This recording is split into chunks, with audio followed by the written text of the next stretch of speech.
128 சங்கீதம் குடும்ப ஆசீர்வாதத்திற்காகவே தேவன் எழுதி கொடுத்திருக்கிற ஒரு சங்கீதம். ஒரு ஆசீர்வதிக்கப்பட்ட குடும்பம் எப்படி இருக்கும், உங்கள் குடும்பம் ஆசீர்வதிக்கப்படனா என்னென்ன காரியம், அதையெல்லாம் அந்த சங்கீதத்தில் ஆண்டவர் சொல்லி வைத்திருக்கிறார். 4வது வசனத்தை வாசிக்க கேட்போம். இதோ கர்த்தருக்கு பயப்படுகிற மனுஷன் இவ்விதமாய் ஆசீர்வதிக்கப்படுவான். கர்த்தருக்கு பயப்படுகிற மனுஷன் இவ்விதமாய் ஆசீர்வதிக்கப்படுவான். அது ஒரு குடும்பத்தின் ஆசீர்வாதம். ஆண்டவர் அதுதான் இன்னைக்கு தியானிக்க போகிறோம். எவ்விதமாய் ஆசீர்வதிக்கப்படுவான்? கர்த்தருக்கு பயந்து அவர் வழிகளில் நடக்கிறவன் எவனோ அவன் ஆசீர்வதிக்கப்பட்டவன், அவன் பாக்கியவான் என்று வேதத்தில் சொல்லப்படுகிறாரு. அவருடைய மனைவி எப்படி இருப்பாங்க, குழந்தைகள் எப்படி இருப்பாங்க, அவருடைய வருமானம் எப்படி இருக்கும், அவருடைய சந்ததி எப்படி இருக்கு, எல்லாம் இந்த அதிகாரத்தில் எழுதப்பட்டு இருக்கிறாரு. அப்போது இதுக்கு முக்கிய காரணம் கர்த்தருக்கு பயந்து அவர் வழிகளில் நடக்கிறவனுக்கு தான் இந்த ஆசீர்வாதம். கர்த்தருக்கு பயந்து அவருடைய வழிகளில் கட்டளைகளின்படி நடக்கிறவர்களுக்கு இந்த ஆசீர்வாதத்தை ஆண்டவர் வாக்கு பண்ணி இருக்கிறார். அப்போ அதை நம்ம அறிந்து ஜெபிக்க வேண்டும்.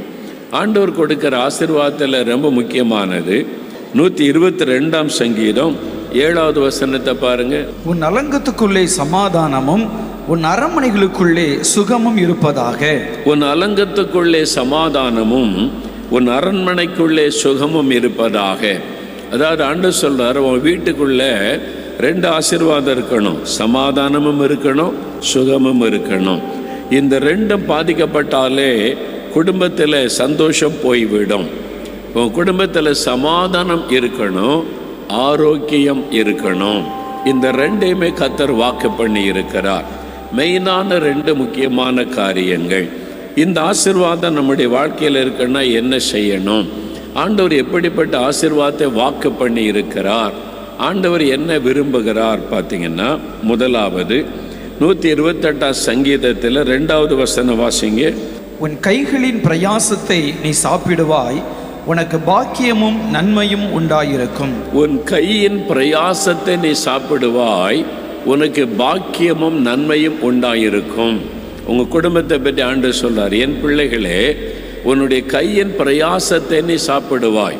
நீ உழைக்கிறல்ல, கையின் பிரயாசம்.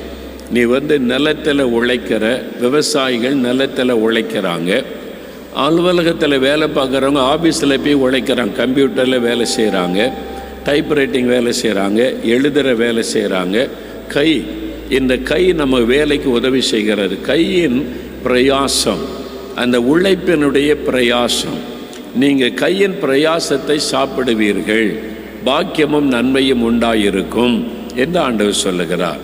அப்போ நீங்கள் உழைக்கிற உழைப்பினால் உண்டாகிற ஆசீர்வாதத்தை நீங்கள் சாப்பிட்டு மகிழ்ச்சியாக இருப்பீங்க என்று ஆண்டவர் சொல்லுகிறார். ஆனால் யாருக்கு அது? கையின் பிரயாசம்னா உழைக்கிறவங்களுக்கு, வேலை செய்கிறவங்களுக்கு. சிலர் வேலையே செய்கிறதில்லை. சில ஆண்கள் பெண்கள் நல்ல வேலை செஞ்சிட்டா, நிறைய சம்பாதிக்கிறான்னு தெரிஞ்சிட்டா இவர் வேலைக்கு போக மாட்டார். அப்படியே வீட்டில் உட்காந்து, நீ வேலைக்கு போ, சம்பாதிச்சிட்டு வா, நீங்கள் சும்மா இருக்கிறேன் வீட்டில். சில ஆண்கள் என்ன பண்ணீங்க, சும்மா இருக்கிறேன். ஆண்கள் சும்மா இருக்கிறேன்னு சொன்னால் நீ குடும்ப நடத்த தகுதி இல்லாதவன். ஆமேன்னு சொல்லுங்க. சாப்பிடக்கூடாதுன்னு பைபிள் சொல்லுது. வேலை செய்யாதவன் சாப்பிடாமலும் இருக்க கடவன் அப்படின்னு பைபிள் எழுதியிருக்குது. வேலை செய்து சம்பாதிக்கலன்னா, ஆண்கள் சம்பாதிச்சுட்டு வீட்டுக்கு பணம் கொண்டு வரல, அவனுக்கு சாப்பாடே கிடையாது, கொடுக்கக்கூடாதுன்னு பைபிள் சொல்லுது. வேலை செய்யணும்.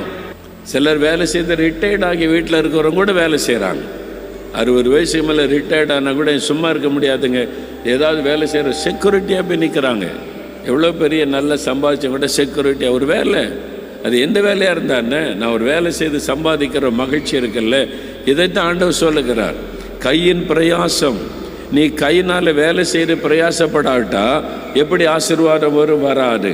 அப்போது ஆண்களாக இருக்கிறவங்க, பெண்கள் வேலை செய்தாலே தப்பில்லை. இந்த காலம் 2 பேர் வேலை செய்தால் வாழ முடிகிறாரு. பெண்கள் முக்கியமாக குடும்பத்தை கவனிக்கணும், பிள்ளைகள் அதை கவனிக்கணும், கணவர் முக்கியம். அதே சமயத்தில் 2 பேர் வேலை செய்தால் தான் வாழக்கூடிய சூழ்நிலை வந்து விட்டார். ஆனாலும் ஆண்கள் கட்டாயம் வேலை செய்யணும். பெண்கள் ஒருவேளை வீட்டில் இருக்கக்கூடிய சூழ்நிலை வந்தாலும் ஆண்கள் வேலை செய்து சம்பாதிக்கணும். சில தம்பிமாரை கேட்பேன், என்ன படிச்சிருங்க தம்பி? நான் பிஏ முடிச்சிட்டேன் அங்கிள்வாங்க. என்ன வேலை செய்கிறீங்க? இன்னும் வேலை கிடைக்கல, வேலை தேடிக்கிட்டே இருக்கேன். எப்போ படித்து முடிச்சிங்க? 8 வருஷம் ஆச்சு, 10 வருஷம் ஆச்சு. 10 வருஷமாக வேலை தேடுறீங்களா? ஆமாம் தேடுறேன், கிடைக்கல. என்ன சொல்கிறீங்க வேலை கிடைக்கல? நீங்கள் எவ்வளோ வேலை இருக்குது? ஏதாவது இல்லை, நான் படித்த படிப்புக்கு வேலை கிடைக்கல. படித்த படிப்புக்கு வேலை கிடைக்கிறேன், தேடிக்கிட்டே இருக்கேன்பாங்க. சிலருக்கு உடனே அந்த வேலை கிடைச்சிரும். கேம்பஸ் இன்டர்வியூவில் வேலை கிடைச்சிட்டுன்ன உடனே மற்றவங்களுக்கு எனக்கு அப்படி கிடைக்கலையே, அவங்கெல்லாம் கேம்பஸ் இன்டர்வியூவில் வேலை கிடைச்சி பெரிய ஆஃபீஸில் வேலை செய்கிறாங்க, நான் எப்படி? அதுக்கு நீங்கள் மற்றவங்களை பார்க்காதங்க. உங்களுக்கு அந்த தேவன் வைத்திருக்கிற ஒரு காரியம் இருக்கிறாரு. முதல்ல ஒருவேளை ஆரம்பத்தில் உங்களுக்கு ட்ரெயின் பண்ணுவதற்காக சின்ன வேலை ஆண்டவர் தரலாம். அந்த வேலையை நீங்கள் செய்யுங்க, உங்களை ஆசீர்வதித்து கர்த்தர் உயர்த்துவார். எனக்கு தகுதியான வேலை கிடைக்கணும், ஆஃபீஸில் தான் வேலை கிடைக்கணும், நான் ஹெச்ஆராக தான் போவேன், டீம் லீடராக தான் போவேன்னு சொன்னால் 10 வருஷமாக வேலை தேடிக்கிட்டு ஒரு நயா பைசாக்கு பிரயோஜனம் இல்லாமல் இருக்கிறோமே. அப்படி இருக்கக்கூடாது. என்ன வேலை கிடைக்குதோ செய்யுங்க. 1000 ரூபா தரேன்னா கூட செய்யுங்க. அன்றைக்கி அதில் உண்மையாக இருந்தீங்கன்னா, கொஞ்சத்தில் உண்மை உள்ளவனை அநேகத்திற்கு அதிகாரி ஆக்குவேன், கர்த்தர் அதிகாரி ஆக்குவார். நான் ஒரு வெளிநாட்டுக்கு போயிருந்தேன். அப்பொழுது அங்கே வெளிநாட்டுக்காரர் ஒருவர் குடும்பமாக அவர் விசுவாசியாக அவரை சந்தித்தேன். அவருடைய அனுபவத்தை கேட்டபோது எனக்கு ஆச்சரியம். அவர் பெரிய பெரிய படிப்பை படிச்சுட்டு அந்த நாட்டுக்கு வந்தார். பெரிய படிப்பு, நல்ல யூனிவர்சிட்டி ரேங்கெல்லாம் வச்சு நல்ல வேலை கிடைக்கும், நான் ஒரு மேனேஜர் போஸ்ட்டு அந்த அளவுக்கு அவர் படிச்சிருக்கிறார், ஒரு டாப் போஸ்ட்டில் இருக்கக்கூடிய அளவுக்கு. தேடி தேடி பார்த்தார். என்ன சொன்னாங்கன்னா, உங்கள் படிப்புக்கு எங்கள் ஆஃபீஸில் வேலை இல்லைன்ட்டாங்க. நீங்கள் ரொம்ப படிச்சிட்டீங்க, உங்கள் படிப்புக்கு வேலை கொடுக்க எங்கள் ஆஃபீஸில் ஒன்றுமே இல்லைன்னு சொல்லி போகிற இடமெல்லாம் அவர் ரிஜெக்ட் பண்ணப்பட்டார். வேலை கிடைக்கல. இப்போ மனம் தளர்ந்துட்டார், கையில் இருந்த காசை போய்விட்டார். இனி எப்படி வாழ்கிறது? சொந்த நாட்டுக்கு திரும்பி போக முடியாது, என்ன பண்ணுறதுன்னு. அப்போ இயேசு சந்தித்தார். இயேசுக்கு தன் வாழ்க்கை ஒப்பு கொடுத்தார். ஒப்பு கொடுத்த உடனே அடுத்து நான் என்ன செய்கிறது ஆண்டவரேன்னு கேட்டார். உனக்கு கிடைக்கிற வேலையை செய், நான் உன்னை ஆசீர்வதிப்பேன். அவர் ஆஃபீஸ்க்கு போனார். எனக்கு ஏதாவது ஒரு வேலை கொடுங்கன்னு கேட்டார். ஃபேக்ட்ரியில் போய் என்ன படிச்சிருக்கீங்கன்னு கேட்டேன். நான் படிப்பெல்லாம் ஒன்றும் இல்லை சாமி, ஏதாவது ஒரு வேலை கொடுங்க செய்கிறேன் அப்படின்ட்டார். இப்போ சர்டிஃபிகேட்லாம் வீட்டில் வச்சுட்டார். இப்போ சர்டிஃபிகேட்டை கொண்டு போகலை, எல்லாத்தையும் ஒதுக்கி வச்சுட்டு என்ன வேலை இருக்குதோ எனக்கு கொடுங்க, நான் செய்கிறேன் அப்படின்னு சொன்னார். அப்படியா, என்ன வேலை கொடுத்தா நான் செய்வேன், கஷ்டமான வேலை, பொருளெல்லாம் தூக்கி போடணும், கொடுங்க நான் செய்கிறேன்னு சொல்லி அந்த வேலையை செய்கிறார். அவர் படித்த படிப்பு என்ன, இப்போ வேலை செய்கிறது கூலி வேலை மாதிரி. கஷ்டப்பட்டு பொருட்களை தூக்கி போடணும், அங்கே அடுக்கணும் இங்கே அடுக்கணும், அந்த வேலை செய்கிறார். அந்த வேலையாவது எனக்கு ஆண்டவர் தந்தாரேன்னு சந்தோஷமாக துதித்து கொண்டே செய்தார். முறுமுறுக்கலை. நான் படித்த படிப்பு என்ன, எனக்கு எதுக்கு இந்த வேலைன்னு நினைக்கல. சந்தோஷமாக ஆண்டவரே எனக்கு இந்த வேலை கொடுத்ததற்காக ஸ்தோத்திரன் மகிழ்ச்சியோடு செய்தார். என்ன நடந்தது தெரியுமா? கர்த்தர் அவரை ஒரு ஃபேக்ட்ரியில் பார்ட்னர் ஆக்கி விட்டார். அவர் பெரிய முதலாளி ஆக்கப்பட்டு விட்டார். கொஞ்ச நாளில் அவர் உண்மையாக இருந்த உடனே அவரே ஓனர் ஆயிட்டார். ஒரு பெரிய பிஸ்னஸுக்கு ஓனர் ஆயிட்டார். இப்போ அவர் நிறைய பேருக்கு வேலை கொடுக்கிறார். அவர் சொன்னார், நான் என்னை ஒப்பு கொடுத்த ஆண்டவர்கிட்ட என்ன வேலை கொடுத்தாலும் செய்கிற ஆண்டவரேன்னு என்னை தாழ்த்தினேன். இன்றைக்கி என்னை எஜமானனாய் உயர்த்தி நான் அநேகருக்கு வேலை கொடுக்கும்படி என்னை உயர்த்தி இருக்கிறார். வாலிபர்கள் அறிந்து கொள்ளுங்க, எனக்கு அந்த வேலை கிடைக்கணும், இந்த வேலை கிடைக்கணும், இந்த ஆஃபீஸில் கிடைக்கணும், வெயிட் பண்ணாதங்க, அது கிடைக்கும் கட்டாயம். அது வரைக்கும் ஒரு சின்ன வேலை கிடைச்சாலும் செய்யுங்க. ஒரு 1000 ரூபா வீட்டுக்கு கொண்டு வந்து அவங்க பெற்றோருக்கு எவ்வளோ சந்தோஷம். உங்களை படிக்க வச்சு ஆளாக்கி என்னை பெற்றோர் கையில் கொண்டு வந்து ஒரு 2000 ரூபா கொடுத்தீங்கன்னா அவங்களுக்கு எவ்வளோ மகிழ்ச்சி. அதனால் ஆண்டவர் அதை பார்த்து உங்களை கனப்படுத்துவார். கையின் பிரயாசத்தை நீ சாப்பிடுவார். படித்த முடித்த பிறகு அப்பா அம்மாட்ட போய் கையேந்த கூடாது, எனக்கு உதவி செய்யுங்க, ஹெல்ப் பண்ணுங்க, தாங்கன்னு. படிக்க வைக்கிற வரைக்கும் உதவி செஞ்சாங்க. படித்து முடித்த பிறகு சுய காலில் நிற்கணும், ஆண்டவருடைய பாதத்தை பிடிக்கணும். எனக்கு ஏதாவது ஒரு வேலை கொடுங்க ஆண்டவரே, கூலி வேலைனாலும் செய்கிறேன், என்ன வேலை கொடுத்தாலும் செய்கிறேன், என் ஆசீர்வதிங்க, என்னை பிடிச்சு கொண்டேன் ஆண்டவரே. அந்த வேலையை செய்யுங்க. கொடுக்குற வேலையில் உண்மையாக இருங்க. கையின் பிரயாசத்தை நீங்கள் சாப்பிடுவீங்க. நான் உழைச்சி கர்த்தரை ஆசீர்வதிக்கிறார், நான் சாப்பிடுகிறேன்னு சொல்லும்போது அதுதான் பெரிய மகிழ்ச்சி. இந்த குறுக்கு வழியில் சம்பாதிக்கிறதுக்கு நிறையா தந்திரமாக வலைகளை பிசாசு விரித்து கொண்டிருக்கிறான். நிறைய பேர் அதில் விழுந்து கொண்டு இருக்கிறாங்க. கவனமா இருங்க. இந்த குறுக்கு வழி சம்பாத்திய ஆசீர்வாதமே இல்லை. கையின் பிரயாசம், உழைக்கணும், கஷ்டப்படணும், பிரயாசப்படணும், அவங்கள தான் கர்த்தர் ஆசீர்வதிப்பார். உழைக்கிறதுக்கு பலன் தாங்க ஆண்டவரேன்னு கேளுங்க. அல்லேலூயா சொல்லுங்க. அதுதான் ஆசீர்வாதம். அதனால கையின் பிரயாசத்தை நீ சாப்பிடுவாய், அப்போ நீ கடன் வாங்க மாட்டாய், கடன் கொடுப்பாய் அப்படின்னு ஆண்டவர் சொல்றார். கடன் இல்லாத ஒரு வாழ்க்கைக்கு உங்களை அர்ப்பணிக்கணும். நீங்கள் கடன் பிரச்சனையில் கஷ்டப்படுவதை ஆண்டவர் விரும்பவில்லை. நிறைய பேர் கடன் கடன் கடன் கடன்காரங்க வந்து நிற்கிறாங்க. கடன் பிரச்சனை. ஏன் கடன் வாங்குனீங்க? எதுக்கு கடன் வாங்குனீங்க? சிலர் நியாயமான காரணம், திடீர்னு ஒரு சிக்னஸ், திடீர்னு ஒரு ஆப்ரேஷன் பண்ணணும், வீட்டில் பிரச்சனை, அதுக்கு கடன் வாங்குறது அது தவிர்க்க முடியாது. அது நியாயமான ஒரு பிரச்சனை. திடீர்னு ஆயிற்று, வியாதி வந்துட்டு ஆஸ்பத்திரிக்கு போனோம், ஆப்ரேஷன் பண்ணிவிட்டாங்க, கடன் வாங்கி பிள்ளையை காப்பாற்றுறதுக்கு முயற்சி பண்ணோம், அந்த மாதிரி ஆகிறது உண்டு. பிள்ளைகளை படிக்க வைக்கணும், மேலே படிக்க வைக்க சேர்த்துட்டோம், ஃபீஸ் கட்டணும், வழி இல்லாத சூழ்நிலையில் பல நெருக்கடி வந்துட்டு கடன் வாங்கிட்டோம், அப்படி சொல்கிறவங்க இருக்கிறாங்க. வீடு கட்டுறதுல கடன், கல்யாணம் பண்ணுறதுல கடன், திருமணம் பண்ணுறதுல கடன் வாங்கி கல்யாணம் பண்ணுறது, இதெல்லாம் நிறைய குடும்பத்தில் வந்த கடன் பிரச்சனைக்கு காரணம். நீங்கள் உட்கார்ந்து யோசிக்கணும், இதெல்லாம் தேவ சித்தமா? நம்ம தேவ சித்தத்தின்படி செய்தோமா? இந்த திருமணத்தில் எதுக்கு இவ்வளோ வீண் செலவு? வீடு கட்டுவதில் தகுதிக்கு மிஞ்சி போனதுனால தானே கடன் பிரச்சனை. ஏன் தகுதிக்குள்ளே வீடு கட்டியிருக்கலாம்ல?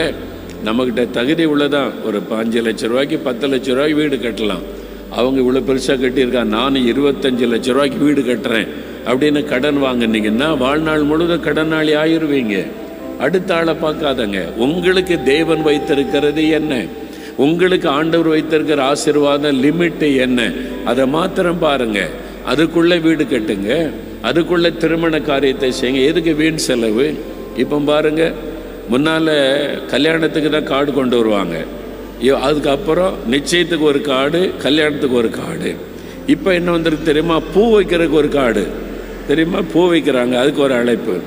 பூ வைக்கிறதுக்கு ஒரு அழைப்புதல், அப்புறம் நிச்சயதார்த்தத்துக்கு ஒரு அழைப்புதல், அதுக்கப்புறம் கல்யாணத்துக்கு ஒரு அழைப்புதல், அப்புறம் ரிசப்ஷனுக்கு ஒரு அழைப்புதல். எத்தனை? பணக்காரங்க வசதி இருக்கவங்க செய்யட்டும், உங்களுக்கு எதுக்கு? நமக்கு எதுக்கு? நமக்கு எதுக்கு கடன் வாங்கி இதெல்லாம் செய்யணும்? வீண் செலவு எதுக்கு? இதெல்லாம் யோசிக்கணும். இது ஆண்டவர் சொன்னாரா? உலக மக்களை போல நம்ம நடக்கூடாது, உலக மக்களை போல செலவு பண்ணக்கூடாது, அவசியமானதை செய்யணும். நல்ல விருந்து கொடுங்க, கல்யாணத்தில் நல்ல விருந்து கொடுக்கணும், தப்பே கிடையாது. வரவங்களுக்கு நல்ல விருந்து கொடுக்கணும், சந்தோஷமாக போகணும்னு தப்பே கிடையாது. கல்யாண கார்டுக்கு எதுக்கு வீணாக போட்டு அடிச்சடிச்சு பணம் செலவு பண்ணுறீங்க? அலங்காரம் என்பதை லிமிட்டாக வச்சு கொண்டாக்கி செலவு இல்லாமல் இருக்கும்ல. எதுக்கு வீண் ஆடம்பர செலவு? எதுக்கு? ஒரு நாள் கூத்துக்காக? இதெல்லாம் யோசிங்க. பணக்காரங்க வசதி உள்ளவங்க அதுபடி செய்யட்டும். சாதாரண மக்களுக்கு கடனாளியாக காரணம் வீண் செலவுகள், ஆடம்பர செலவுகள். இது அவசியமாக ஆண்டவரேன்னு கேளுங்க, கர்த்தரிடத்தில் கேளுங்க. நான் என்ன செய்யணும், எப்படி செய்யணும் கேளுங்க. சர்ச்சுக்குள்ளே போகிறதுக்கு ஒரு ட்ரெஸ்ஸு, அதை முடிச்சுட்டு மேடையில் ஏறுறதுக்கு இன்னொரு ட்ரெஸ்ஸு. சர்ச்சுக்குள்ளே போகிற ட்ரெஸ்ஸு அங்கே வாழ்நாள் முழுதும் பயன்படுத்தவே முடியாது. அதுக்கு 25,000 ரூபா 50,000 ரூபா செலவு தேவையா உங்களுக்கு? இதெல்லாம் யோசிக்கணும் தெய்வ பிள்ளைகள். அதனால் கண்டபடி செலவு பண்ணி ஒரே நாள் தானே, அதுக்காக கடன் வாங்கி செலவு பண்ணி வாழ்நாள் முழுவதும் கடனாளியாக இருப்பார். தயவு செய்து நீங்கள் யோசிங்க, ஏன் கடன் வந்துச்சு? எங்கே வீண் செலவு பண்ணினீங்க? எங்கே அவசியமில்லாத செலவு பண்ணினீங்க? ஏன் கடன் வாங்குனீங்க? ஆண்டவர்கிட்ட கேட்டிங்களா? ஆண்டவர்கிட்ட இதெல்லாம் செய்யலாமா ஆண்டவரே? நீ ஜெபம் பண்ணி, எல்லாம் ஜெபம் பண்ணி தான் செய்கிறோம். ஜெபம் பண்ணி செஞ்சீங்க, கேட்டிங்களா ஆண்டவரிடத்தில்? ஆண்டவரே இதை செய்யலாமா? காசு இல்லை, கொஞ்சம் தான் இருக்குது, அப்போ என்ன பண்ணுறது? நிச்சயதார்த்தம் வேண்டாம், நிச்சயதார்த்தத்துக்கு ஒரு கார்டு இருக்குது, அதுக்கு ஒரு விருந்து செலவு இருக்குது, கல்யாணமே வச்சிடலாம், செலவு குறைஞ்சிரும்ல. கடன் வாங்கி எதுக்கு செய்யணும்? நீங்கள் காசு இருந்தால் செய்யுங்க, தப்பு நான் சொல்லலை. கடன் வாங்கி எதுக்கு செய்யணும்? கடன் வாங்காமல் செய்கிற காரியத்தை நீங்கள் பார்க்கணும்.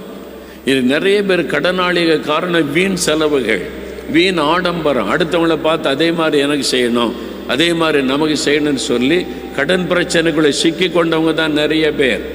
அதனால் இதை விட்டு மனம் திரும்பணும். முதல்ல நாம் மனம் திரும்பாமல் ஆண்டவர் கடன் பிரச்சனை விடுதலை தரமாட்டார். ஒரு அவசிய செலவு, பிள்ளைகளை படிக்க வைக்கிறீங்க, அர்ஜென்ட்டாக ஃபீஸ் கட்டணும், வாங்கிட்டீங்க, அது தவிர்க்க முடியாது. ஆஸ்பத்திரி செலவு வந்துட்டு தவிர்க்க முடியாது. சில காரியம் அப்படி நடந்து விடும், அது கர்த்தருக்கு தெரியும். ஆனால் வீண் செலவு பண்ணுறவங்களுக்கு கர்த்தர் எப்படி உதவி செய்ய முடியும்? உடனே கடன் வாங்குறது. ஒரு தேவை வந்தால் முதல்ல ஜெபிக்க பழகணும். ஒரு தேவை இருக்குது, கல்யாணத்துக்கு இவ்வளோ தேவை இருக்குன்னா லிஸ்ட்டு போடணும், என்னென்ன வாங்கணும், என்னென்ன ஆண்டவர்கிட்ட வச்சு ஜெபிக்கணும். ஆண்டவரே இதை நாங்கள் செய்யலாமா, என்னென்ன செலவு பண்ணோம், எங்களுடைய தேவையை சந்தியும், எங்களுக்கு உதவி செய்யணும் ஜெபிச்சிங்கன்னா அழகாக ஆண்டவர் தேவையை சந்திப்பார், குறைவில்லாமல் நடத்தி தருவார். நீங்கள் ஆண்டவர்கிட்ட போகாமல் யார் கடன் கொடுப்பா, யார் காசு கொடுப்பான்னு அடுத்தவங்கள்ட்ட கடன் வாங்குறது தான் கவனமாக இருக்கிறீங்க. நிறைய பேர் அப்படி தான், வியாபாரிகளும் சரி, நிறைய பேர் உடனே அடுத்த ஆள்கிட்ட போய் கடன் வாங்குறது. எந்த பேங்கில் வாங்குறது, எங்கே இந்த ஆள்கிட்ட போனால் ஈஸியாக கிடச்சிரும், பேங்குக்கு போனால் செக்யூரிட்டி இந்த இதெல்லாம் கேட்பாங்க, இவங்கள்ட்ட போனால் இப்படி வாங்கிடலாம், இப்படி மனுஷங்கிட்ட வாங்கி வாங்கி வாங்கி கடனாளி ஆகி நிந்தைக்குள்ளே வாழ்கிற கிறிஸ்தவங்க நிறைய பேர். இது தேவையா? இந்த காரியம் மனம் திரும்பணும், ஒப்பு கொடுக்கணும். ஆண்டவரே இதை நான் செய்ததை பாவத்தை மன்னிங்க ஆண்டவரேன்னு சொல்லி ஒப்பு கொடுக்கணும் ஆண்டவரிடத்தில். தேவனுடைய கூடாரம் எங்கே இருக்குல்ல, தேவனுடைய கூடாரம், தேவனுடைய வீடு, எவ்வளோ கட்டடம் கட்டியிருக்கோம் பார்க்குறீங்கல்ல. நாங்கள் யார்கிட்டையுமே கடன் வாங்கலை. பேங்க் மேனேஜர் என்னை தேடி ஆஃபீஸ்க்கு வந்தாங்க. எங்கள் ஆஃபீஸ்க்கு வந்து 2 மேனேஜர் வந்தாங்க, 2 பேங்கில் இருந்து. பிரதர் பில்டிங்லாம் கட்டுறீங்க? ஆமாம். அதுக்கு என்னன்னு கேட்டேன். உங்களுக்கு எத்தனை கோடி கடன் வேணாலும் நாங்கள் தர்றோம், நீங்கள் வந்து உங்கள் அக்கௌண்ட்லாம் பெர்ஃபெக்டாக இருக்குது, அதனால் எவ்வளோ நாள் நாங்கள் கடன் தர்றோம், நீங்கள் அதை வச்சு கட்டுங்கன்னாங்க. நான் சொன்னேன், நாங்கள் கடன் வாங்கி கட்ட மாட்டோம், முழங்கால நின்று கட்டுவோம், அதனால் கடன் எங்களுக்கு வேண்டாம். தேடி வந்தாங்க கடன் கொடுக்க மேனேஜர்ஸு. நான் சொன்னேன் வேண்டாம், நாங்கள் முழங்கால் நின்று ஜெபம் பண்ணுவோம், கர்த்தர் கொடுக்க கொடுக்க கட்டுவோம், அவ்வளோதான். எதுக்கு அவசரம்? ஆண்டவர் கொடுக்க கொடுக்க கட்டும், அவருக்கு தெரியும் எப்போ கட்டி முடித்து தரணும்னு. அதனால் அவசரப்பட்டு கடன் வாங்குவது இல்லை. இந்த மாதிரி ஒரு தீர்மானம் நமக்கு வேணும். நான் ஆண்டவர்கிட்ட சொல்லிடுறேன், எந்த ஊழியனால் ஆண்டவரே நீங்கள் சொல்கிற ஊழியத்தை நான் செய்கிறேன், கடன் வாங்கி செய்ய மாட்டேன். நீங்கள் பணம் தரலன்னா அப்படியே போட்டுருவேன், பாதியில் நிற்கும். இது ஏன் நிற்குதுன்னு கேட்டால் அது ஆண்டவர்கிட்ட கேளுங்க, அவருக்கு பணம் இல்லையா அதனால் நிற்குதுன்னு நான் சொல்லிடுவேன்னுவேன். ஆண்டவர் விட்டுருவார், அப்படி அவர் செஞ்சு முடிச்சு கொடுத்துருவார். அல்லேலூயா சொல்லுங்க. உங்கள் விசுவாசம் பலன் அடையிறதுக்கு சொல்கிறேன். நீங்கள் கர்த்தரை எப்படி நம்பணும்னு. இந்த தேவனுடைய கூடாரம் கட்டியிருக்க எத்தனையோ கோடி செலவு பண்ணியிருக்கோம். நீங்கள் எத்தனை பேர் தொடர்ச்சி எந்த திறப்பின் வாசல் ஜெபத்திலேயாவது எந்த கூட்டத்திலேயாவது தேவனுடைய கூடாரத்துக்கு நீ காணிக்க எடுத்திருக்கிறோமா சொல்லுங்கள். எந்த கூட்டத்திலேயாவது தேவனுடைய கூடாரத்துக்கு பணம் தேவை இருக்குது, கட்டிக்கிட்டு இருக்கிறோம், நிறைய தேவை இருக்குது, பணம் கொடுங்க அப்படின்னு கேட்டிருக்கோமா, காணிக்க எடுத்திருக்கோமா சொல்லுங்கள். எடுத்ததே இல்லை. அப்போ எப்படி இது கட்டப்பட்டது? விசுவாசம். சொல்லுங்க, விசுவாசம். கர்த்தர் மேல வைக்கிற விசுவாசம். நீங்க அப்படி இருக்கணும். கர்த்தரை விசுவாசிக்கணும். கர்த்தர் தருவார், கர்த்தர் நடத்துவார், அவர் தர்றதை வச்சுதான் நான் வாழுவேன். விசுவாசத்துக்குள்ள வரணும், விசுவாச வாழ்க்கைக்குள்ள வரணும். உங்க விசுவாசத்தை உடைப்பதற்கு தான் சாத்தான் வந்து கடன் கொடுக்கிற ஆள் அனுப்புவான். இங்க கடன் வாங்கிக்க, இவங்க தருவாங்க, அர்ஜென்ட்டுக்கு 1 லட்சம் தருவாங்க, நீ மாசம் மாசம் வட்டி கட்டணும், அவ்வளவுதான் சொல்லி உங்களை சிக்கல்ல மாட்டி விட்டுருவாங்க. நீங்க அவிசுவாசத்தினால தான் கடனாளியா இருக்கிறீங்க. முதல்ல அதை உணர்ந்து மனம் திரும்பி ஒப்பு கொடுக்கணும். ஆண்டவரே மன்னியும், நான் கடன் வாங்கி இந்த காரியத்தை செய்த பாவத்தை மன்னியும்னு சொல்லுங்க. இந்த வருஷம் உங்களுடைய கடன் எல்லாம் கர்த்தர் மாற்ற போகிறார். இனி கடன் இல்லாத வாழ்க்கை வாழணும். ஆமென் சொல்லுங்க. அல்லேலூயா. அப்படின்னா நான் என்னைக்கையா வீடு கட்டுறது, நான் என்னைக்கையா பைக் வாங்குறது? அப்போ பஸ்ஸில் தான் போய்கிட்டே இருக்கணும். ஏன் அப்படி சொல்கிறீங்க? என்கிட்ட கொஞ்சம் பணம் இருக்குது, ஒரு 25,000 ரூபா இருக்குது, பைக்கு 1.25 லட்சம்ன்றாங்க. அந்த பணத்தை சேர்த்து நான் வச்சு ஜோம் பண்ணி அதை வாங்குறதுக்குள்ளே ரொம்ப நாள் ஆகி போயிருமே. அது ரொம்ப பிரச்சனை இல்லை. நான் சொல்கிறேன் உங்களுக்கு, சில காரியங்கள் நியாயமான, சில காரியம், சில புத்தீனமான காரியம்னா கடன் பிரச்சனைக்குள்ளே சிக்கக்கூடாது. கடன் இருக்கலாம், கடன் பிரச்சனைக்குள்ளே சிக்கக்கூடாது. உதாரணத்துக்கு சொன்னால், நீங்கள் பஸ்ஸில் போகிறீங்க, பஸ்ஸில் போயிட்டு வர்றீங்க, அதுக்கு மாதம் செலவாகுது. ஒரு பைக் வாங்கினா வேலைக்கு ஈஸியாக போயிடலாம், 1.25 லட்சம் ரூபா சொல்கிறாங்க.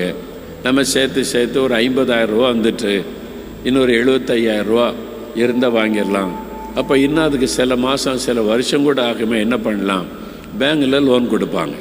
பேங்கில் நீங்கள் இப்போ மனுஷன்கிட்ட வாங்கக்கூடிய பேங்கில் லோன் கொடுத்தா உங்களுடைய சம்பளத்தை பார்த்து மாதம் 5000 ரூபா கட்ட முடியுமா? உங்களுக்கு உங்கள் திராணியை பார்க்கணும். வாங்குகிற சம்பளம் இவ்வளவு, மாதம் இஎம்ஐ இவ்வளோ கட்ட முடியுமா பார்த்து ஓகே கட்டிடலாம் அப்படின்னு உங்களுக்கு தெளிவாக தெரிஞ்சு ஜெபிச்சு உங்களுடைய மனசில் திருப்தி வந்தால் பேங்க் லோன் வாங்கி பைக் வாங்கிடலாம்.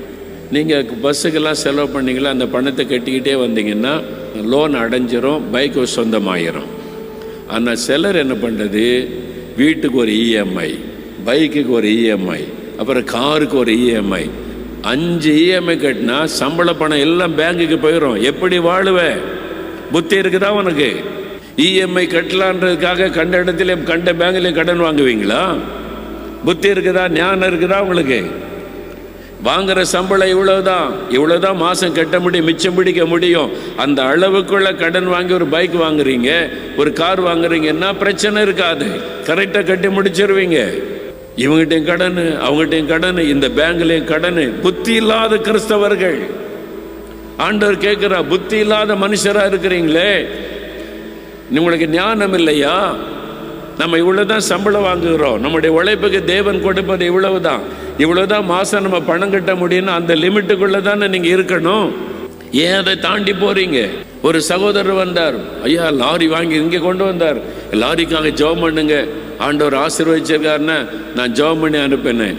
எப்படின்னா கொஞ்சம் பேங்கில் லோன் வாங்கியிருக்கேன் ஐயா, கொஞ்சம் என் கையில் பணம் இருந்துச்சு, அது கொஞ்சம் லோன் போட்டு வாங்கிட்டேன். அப்புறம் கொஞ்ச நாள் வந்தார், நல்லா ஆண்டவர் ஆசீர்வதிக்கிறாரு, நல்ல லாரி நல்லா போகுது, நல்லா சம்பாதிக்குது, நாங்கள் மகிழ்ச்சியாக இருக்கோம், பேங்கில் லோன் எல்லாம் கட்டிட்டோன்னா ரொம்ப சந்தோஷம் என்ன. அப்புறம் கொஞ்ச நாளாக காணும், ஆளே காணும், 1 வருஷமாக காணும், 1.5 வருஷமாக 2 வருஷமாக ஆச்சு, ஆளே இந்த பக்கம் காணும். ஒரு நாள் எங்கேயும் சந்தித்தேன், கன்னியாகுமரி சேர்ந்த ஆள். ஒரு நாள் சந்தித்தேன், என்னங்க அப்படின்னு கேட்டேன். இப்போ எல்லாம் போச்சுங்க நஷ்டம். என்னன்னு கேட்டேன். நான் ஒரு லாரி வாங்கிட்டு வந்தேன். ஆமாம். அப்புறம் ஆண்டவர் ஆசீர்வதிச்சார்ல. ஆமாம். 4-5 லாரி வாங்கிட்டேன்னாரு. 5 லாரி கர்த்தர் தந்துட்டாரா அப்படின்னு கேட்டால், எல்லாம் லோனு. 5 லாரி லோன் எடுத்து ஓட்டி புத்தி இல்லாத ஒரு மனுஷன் 5 லாரி எடுத்துட்டான். பேங்கில் தரோம், நீங்கள் நல்லா கட்டுறீங்க, உங்களுக்கு எத்தனை லாரிகள் லோன் கொடுக்குறோன்னு 5 லாரிக்கு லோனு. 2 ஆக்சிடெண்ட் ஆச்சுது, அப்புறம் பேங்க் வந்துச்சு, கட்ட முடியல, பேங்க் எல்லாத்தையும் கொண்டு போயிட்டு இப்போ 1 லாரியும் மேலே ரோட்டில் நிற்கிறார். எதனால? நான் கேட்டேன், 1 லாரி கர்த்தர் ஆசீர்வதிச்சார்ல. ஆமாம். நல்ல வருமானம் வந்துச்சுல்ல. ஆமாம். ஏன் அடுத்த 4 லாரி வாங்கினீங்க? நல்லா போகுதில்ல, காசு வருதில்ல. வந்தால் கர்த்தர்கிட்ட கேட்கணும்ல, ஆண்டவர் அடுத்த லாரி வாங்கலாமா, உங்களுடைய சித்தம் என்ன, நான் என்ன செய்யணும்னு கேட்டிங்களா ஆண்டவரிடத்தில்? நிறைய கிறிஸ்தவர்கள் புத்தியீனமாய் நடப்பது, முட்டாள்தனமாய் நடப்பது, கர்த்தர்கிட்ட கேட்கறதில்லை, ஜெபிக்கிறதில்லை, இஷ்டத்துக்கு உலக மக்களை போல நடக்கிறது. இல்லை 5 லாரி வாங்கி ஓட்டிடலான்னு எல்லாம் போச்சு. இப்போ தெருவில் நிற்கிறாரு, கடன் பிரச்சனையோடு கூட. ஆண்டவர் சொல்லியிருப்பார் 2வது லாரி வாங்கன்னு இருப்பார். இன்னும் 1 வருஷம் கழித்து கொஞ்சம் ஆசீர்வாதம் வந்த பிறகு 3வது வாங்கன்னு சொல்லியிருப்பார். 5 வருஷத்தில் வர வேண்டியதை ஒரே மாதத்தில் பெற்றுக்கொள்ள நினச்சா எப்படி ஆசீர்வாதம் வரும்? யோபுவை கர்த்தர் ஆசீர்வதிச்சார். எத்தனை மடங்கு சொல்லுங்க? யோபுவே 2 மடங்கு கர்த்தர் ஆசீர்வதித்தார். ஆடு மாடு ஒட்டகெல்லாம் 2 மடங்கு. எத்தனை பிள்ளைகள் கொடுத்தார்? 10 பிள்ளைகள். 2 மடங்கு ஆசீர்வாதம்னு பைபிளை எழுதின உடனே ஒரே நாளில் வரல. நீ யோசிக்கணும், ஆண்டவர் கூரை பிச்சுக்கிட்டு தங்கமாக கொட்டினாரா யோபு வீட்டில்? அப்படிலாம் ஆண்டவர் கொட்ட மாட்டார். யோபு உழைக்கணும், கஷ்டப்படணும், பிரயாசப்படணும், அதை கர்த்தர் ஆசீர்வதிப்பார். அப்போ எத்தனை வருஷம் ஆயிருக்கும்? 10 பிள்ளைகள் பெறணுமானா குறைஞ்சது எத்தனை வருஷம் ஆயிருக்கும்? யோசிங்க. வசனத்தை யோசிக்கிறதே கிடையாது நம்ம. அதான் ப்ராப்ளம், நம்முடைய ப்ராப்ளம். 10 பிள்ளைகள் யோபுக்கு பிறகு குறைஞ்சது எத்தனை வருஷம் ஆயிருக்கும்? வருஷத்துக்கு 1 பிள்ளைன்னா கூட 10 பிள்ளைகள் 10 வருஷம் ஆயிருக்கும். அப்போ 2 மடங்கு ஆசீர்வாதம் பெற யோபுக்கு எத்தனை வருஷம் ஆயிருக்கும்? 10 வருஷம். ஒரே நாள் ஆண்டவர் கொடுக்கல. எல்லாத்தையும் ஆடு மாடுலாம் காலையில் போய் பார்த்தா மாடுகளாக நிற்கிது, காலையில் பார்த்தா ஒட்டகமாக நிற்கிது. அப்படி மந்திரமாயெல்லாம் இயேசு செய்ய மாட்டார். நீங்கள் உழைக்கிறது ஆசீர்வதிப்பார். அல்லேலூயா சொல்லுங்க. நீங்கள் பிரயாசப்படுறது ஆசீர்வதிப்பார். நல்லா புரிந்து கொள்ளுங்க. மந்திரமாயெல்லாம் செய்து இயேசுகிட்ட ஆசீர்வாதம் வாங்க முடியாது. நீ உழைச்சா அவன் ஆசீர்வதிப்பேன், பிரயாசப்பட்ட அவன் ஆசீர்வதிப்பேன். அப்படிதான் ஆண்டவர் சொல்றார். சோம்பேறிகளை கர்த்தர் ஆசீர்வதிக்க மாட்டார். கடினமா உழைக்கணும், கடினமா உழைக்கணும். எனக்கு 70 வயசு, இவ்வளோ ஊழியம் நடக்குதில்ல, கர்த்தர் வேலை வாங்குறதுல பயங்கரமான எஜமான் தெரியுமா உங்களுக்கு? தூங்க நேரம் கிடையாது, சாப்பிட நேரம் கிடையாது, ஓடிக்கிட்டே இரு. உழைக்காம ஆசீர்வாதம் வராது. சோம்பேறிகளை கர்த்தர் எப்படி ஆசீர்வதிப்பார்? உழைக்கணும், பிரயாசப்படணும். அல்லேலூயா சொல்லுங்க. சோம்பேறியா இருக்கிற ஒருத்தரை கர்த்தர் ஆசீர்வதிக்க மாட்டார். உழைக்கிறதுக்கு ஒப்பு கொடுக்கணும். என்ன கிடைக்குதோ அதை பிரயாசப்படுங்க. கடினமா உழைக்கணும், பிரயாசப்பட. சோம்பேறிகளை சுத்தி தெரியக்கூடாது. அவங்கள தான் கர்த்தர் ஆசீர்வதிப்பார். அது முக்கியமா ஆண்கள். குடும்பத்தை கவனிக்கிற பொறுப்பு உங்களுடையது. உங்களுடைய மனைவி பிள்ளைகளை போஷித்து காப்பாற்ற வேண்டியது புருஷர்களுடையது. புருஷன் வேலை செய்யலைன்னா அவனால குடும்ப சாபத்துக்குள் ஆகிவிடும். அவன் குடும்பம் நடத்த தகுதி இல்லாதவன். ஒருவேளை வியாதி பாதிக்கப்பட்டீங்கன்னா அது வேற. வியாதி, வேலை செய்ய முடியாது, கஷ்டப்பட்டா அது வேற, அது காரியம். ஆனா உழைக்கணும். உன் கையின் பிரயாசத்தை நீ சாப்பிடுவா. இன்னைக்கு ஒப்பு கொடுத்த ஆண்டவரே, நான் உழைப்பேன், இனி கடன் வாங்க மாட்டேன், எனக்கு என்ன தேவைன்னாலும் உங்ககிட்ட கேட்பேன், நீங்க என்ன நடத்தணும். ஒப்பு கொடுங்க. கடனை எல்லாம் கர்த்தர் மாற்றி தருவார். அல்லேலூயா சொல்லுங்க. கடனை கர்த்தர் மாற்றி தருவார். கடன்காரங்க கையிலிருந்து உங்களை விடுதலை ஆக்குவார்.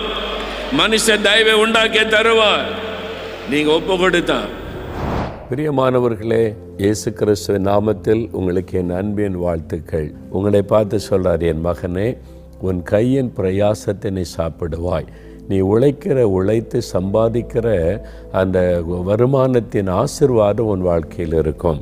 அப்போது ஆசீர்வாதம் என்பது தேவனுக்கு பயந்து கர்த்தருடைய வழிகளில் உங்களுக்கு ஒரு வேலை கொடுத்துருந்தால் அது கர்த்தர் கொடுத்த வேலைன்னு சின்சியராக செய்யணும். உங்களுக்கு ஒரு பிஸ்னஸ் இருந்தால் அது கர்த்தர் கொடுத்த தொழில் என்று கர்த்தர் விரும்புகிறபடி சின்சியராக செய்யணும். அப்படி உழைக்கிற, கஷ்டப்படுகிற உண்மையான மனுஷனாக இருந்தால் உங்கள் வாழ்க்கையில் பண கஷ்டமே வராது, கடன் பிரச்சனை இருக்காது, நிரம்பி வழிகிற ஆசீர்வாதம். ஆண்டவர் வாக்கு கொடுத்ததை செய்யணுமானா அவருடைய வார்த்தையின்படி நடக்க அர்ப்பணிக்கணும். கர்த்தருக்கு பயந்து அவர் வழிகளில் நடக்க ஒப்பு கொடுங்க. இன்றையிலிருந்து உங்கள் வீட்டுக்குள்ளே மாற்றம் வரும்.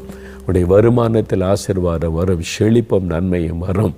நான் விசுவாசிக்கிறேன். அதுக்கு தான் அவர் சிலுவையிலே தன்னையே பலியாய் கொடுத்தார். இந்த ஆசீர்வாதம்லாம் சும்மா வராது. இயேசு சிலுவையிலே நம்முடைய பாவங்கள், சாபங்கள், வியாதிகள், வேதனைகள் எல்லாத்தையும் சுமந்து முடித்ததுனால உன்னை ஆசீர்வதிக்கத்தான் நான் சிலுவையில் மறித்தேன். உன்னை ஆசீர்வதிக்க நான் ஆயத்தமாக இருக்கிறேன். உன் குடும்பத்தையே நான் ஆசீர்வதிப்பேன்னு சொல்கிறேன். ஆனால் நீ ஒப்பு கொடுக்கணும்ல, நீ உன் காரியத்தை செய்யணும்ல, நீ ஒன்று அர்ப்பணிக்கணும்ல, என் வழியில் நடக்கணும்னு கேட்குறார். ஒப்பு கொடுக்குறீங்களா? இன்றைக்கு ஒரு நிமிட கண்களை மூடி, ஆண்டவரே, உமக்கு பயந்து உம்முடைய வழிகளில் நான் நடப்பேன். இனி இஷ்டப்படி நடக்க மாட்டேன், மனப்போக்கில் நடக்க மாட்டேன். தெய்வ பயத்தோடு உம்முடைய வசனத்தின்படி வாழ ஒப்பு கொடுக்கிறேன்.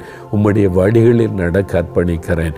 என் வருமானத்தை ஆசீர்வதியும், கடன் பிரச்சனையை மாற்றும், வறுமையை மாற்றும், செழிப்பை தாரும். என் மனைவியை ஆசீர்வதியும், பிள்ளைகளை ஆசீர்வதியும், எங்கள் பெற்றோரை ஆசீர்வதியும், என் பேர பிள்ளைகளை ஆசீர்வதியும். நாங்கள் குடும்பமாய் மகிழ்ந்து குறைவில்லாத நிறைவான வாழ்க்கை வாழ ஆசீர்வதியும். அந்த ஆசீர்வாதம் இந்த நாளில் எங்கள் வாழ்க்கையில் உண்டாகணும், எங்கள் குடும்பத்தில் உண்டாகணும். ஜெபிங்க, அப்படியே சொல்லி ஜெபிங்க. தகப்பனே, யார் யார் கர்த்தருக்கு பயந்து உம்முடைய வழிகளில் நடக்க தங்களை அர்ப்பணித்து ஜெபிக்கிறார்களோ, இந்த மகனுக்காக, இந்த மகளுக்காக, இந்த சிறு பிள்ளைகளுக்காக, இந்த பெற்றோருக்காக, இந்த குடும்பத்துக்காக ஜெபிக்கிறேன். நான் வந்து ஆசீர்வதிப்பேன் என்று வாக்கு கொடுத்தவரே, இந்த வீட்டுக்குள்ளே வந்த இந்த முழு குடும்பத்தையும் ஆசீர்வதியும். கணவனை ஆசீர்வதியும், மனைவியை, பிள்ளைகளை ஆசீர்வதியும், பெற்றோரை ஆசீர்வதியும், வருமானத்தை ஆசீர்வதியும். இனி கடன் பிரச்சனை இருக்கக்கூடாது, செழிப்பும் நன்மையும் உண்டாகணும். வறுமை இருக்கக்கூடாது, பண பிரச்சனை இருக்கக்கூடாது. இயேசுவின் நாமத்தில் வீண் செலவுகள் வரக்கூடாது, ஆஸ்பத்திரி செலவு வரக்கூடாது, வீணான கடன் சிக்கல்கள் வரக்கூடாது. செழிப்பும் நன்மையும் உண்டாகட்டும். வியாதிகள் வரக்கூடாது, பலவீனங்கள் தாக்கக்கூடாது. நீங்கள் பாதுகாத்து அவங்களை நோயற்ற ஒரு ஆசீர்வாதமான ஆரோக்கியமான வாழ்க்கையை தாரும், சமாதானமுள்ள வாழ்க்கையை தாரும். குடும்பத்தில் சமாதானம், ஆசீர்வாதம் நிரம்பி வழியட்டும். நீ சொன்ன இந்த வசனத்தின் ஆசீர்வாதம் பிள்ளைகளுக்கு பலிக்கட்டும். இயேசு கிறிஸ்துவின் நாமத்தில் ஆசீர்வதித்து ஜெபிக்கிறேன் பிதாவே. ஆமேன், ஆமேன்.